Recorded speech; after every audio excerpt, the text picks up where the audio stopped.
적격 판정에 대한 최종 결과 발표에 즈음하여 간단하게 담화문을 냈다. 여기에 적격 판정을 받은 사람은 두말할 것 없이 자기 자신을 스스로 반성하여 이후에 있어서는 1층 적극적으로 혁명 대업에 참여할 것이며, 또한 부적격 판정을 받은 사람은 이제라도 적극 국가에 봉사하여 다시 적격 판정을 받을 수 있는 기회를 얻도록 할 것입니다.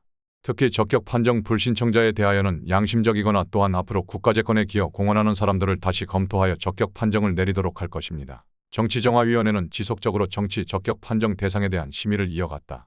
지금 시행하고 있는 정치 정화 업무는 한국의 자유민주 정치를 건국 이전의 혼란 상태로 되돌리기 위한 것이 결코 아니다.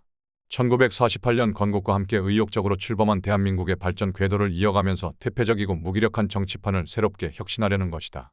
기존 정치인들은 나름대로 정치 현장에서 활동하면서 수많은 정치적 식견과 경험을 축적해왔다고 본다. 이런 자유민주 정치에 대한 경험은 한국 역사상 아주 소중한 것이다. 그래서 민주당 정부 이전의 정치 활동에 있어서 조금이라도 잘못한 것이 있는 정치인에 대해서도 간절하게 반성토록 하고 새로운 국가 발전의 노정에 동참하는 동반자로 만들고 싶은 것이다.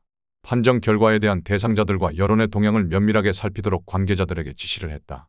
전해들은 바로는 적격 판정을 받은 사람은 당연히 적격 판정을 받을 만했다는 반응을 보였고, 부적격 판정자들은 억울하긴 하지만 일단 결과에 순응할 수밖에 없다는 태도를 보였다.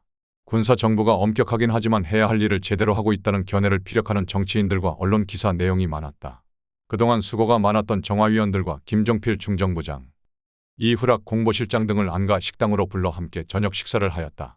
식사를 하면서 그동안 수고한 것에 대해 지사를 하고 아울러 향후 후속 조치에 대해 논의를 하였다. 심사 결과를 보니 민주당, 신민당, 청조회 의원들 중에도 적격 판정을 받은 사람이 제법 있네요. 내 생각으로는 지난 민주당 장면 정부 때 언쟁만 일삼고 국회를 난장판으로 만든 핵심 인사들 같은데, 그러게 말입니다. 실제로 꼼꼼하게 체크해보니 부적격 대상은 아니더라고요. 전반적으로 큰 하자 없이 옥석을 잘 가려낸 것 같습니다. 이주일 위원장이 편안한 얼굴이다. 그나저나 이런 작업은 우리 군사정부를 이어받을 정당 결성과 관련이 깊습니다. 혁명 정부 사업에 긍정적인 사람들을 가려내서 우선적으로 정치 활동을 재개시키는 것이 필요합니다. 지금 본격적으로 시작하고 있는 신헌법 제정 작업과 연계하여 물밑에서는 서서히 신규 정당, 여당 창당 작업을 병행해야 합니다. 김 부장이다. 말씀 잘하셨어요. 신헌법에서는 정당 정치를 전제로 국회를 구성하려고 합니다. 지역구 선거에서 무소속을 없애고 모두 정당 소속 후보만이 가능하도록.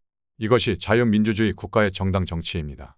건국 직후에 난립한 무소속 후보, 무소속 의원들 때문에 국회가 얼마나 무질서하고 난장판이었어요. 다수 의석을 가진 여당과 두세 개의 야당이 선의의 경쟁을 하는 구도가 이상적인 정치 상황이 될 것이다.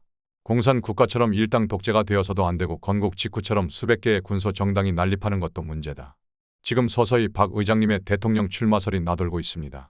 의장님께서 아직 결심을 하지 못하고 계신 것 같습니다만 5.16 혁명 정신의 계승과 우리가 벌려놓은 일들을 마무리하기 위해서는 주저하셔서는 안 됩니다. 이석재 위원이 적극적이다. 맞습니다. 이번 정치정화위원회의 작업도 어느 정도는 내년의 대통령 선거와 국회의원 선거를 염두에 두고 일을 하였다고 생각합니다. 누가 대통령이 되든 국회를 혁명정부를 적극 지지하는 형태로 만들어야 합니다. 김 부장의 말에 이후락 실장도 맞장구를 친다. 일단은 엄정하게 적격자 판정을 했다고 생각합니다. 이제부터는 좀 더 신경을 써서 전국적으로 국회의원 선거 지역구를 고려하면서 신청을 하지 않은 사람들에 대해서도 해제 여부를 판단합시다. 우리에게 호의적인 사람들을 찾아내서 지역구 조직을 담당토록 내밀하게 작업해 갑시다. 외부로 노출되지 않도록 철저하게 말조심하고요. 우리들이 아무리 은밀하게 작업을 한다고 하더라도 노련한 정치인들은 금방 눈치를 챌 것이다. 며칠 뒤 신문을 보니 청조회 출신 박준규 의원의 인터뷰 기사가 눈길을 끌었다.